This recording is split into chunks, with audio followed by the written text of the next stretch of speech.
Le Flash Info avec le centre de stockage de la Manche. Et donc de nouvelles actions contre la loi travail aujourd'hui dans le Nord-Cotentin, une semaine après avoir bloqué les accès de l'agglomération cherbourgeoise. Cette fois-ci, les grévistes ont choisi d'autres cibles. Des blocages ou barrages filtrants sont annoncés ce matin devant l'Arsenal de Cherbourg, à la centrale de Flamanville et chantier EPR, ainsi qu'au niveau de l'usine Areva-la-Hague.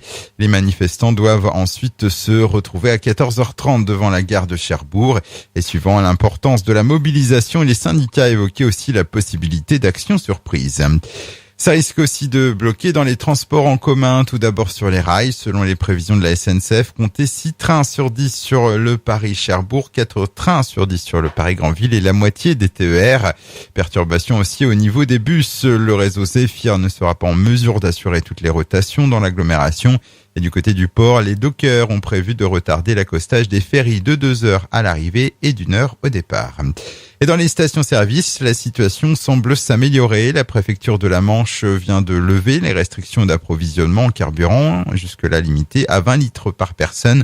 En revanche, la vente de carburant en bidon ou jerrycan reste interdite. Le préfet de la Manche réitère son appel aux automobilistes à faire preuve de civisme et de mesure dans leur comportement. Nouvelle baisse de chômage dans la Manche. Fin avril, le nombre de demandeurs d'emploi de catégorie A s'établissait à 20 360, un chiffre en baisse de 0,4% sur un mois. Sur toute la Normandie, la baisse est de 0,6%, tout comme sur le plan national.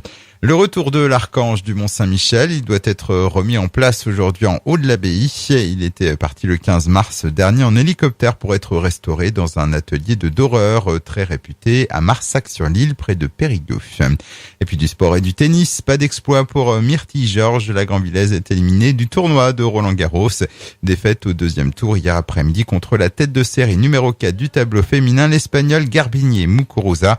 Un score net pour un match conclu en moins d'1 heure, 6-2, 6-0. Le Flash Info vous a été présenté par Landra, centre de stockage de la Manche à Digulleville. Pour en savoir plus et visiter notre centre, 0810 120 172, coup d'un appel local.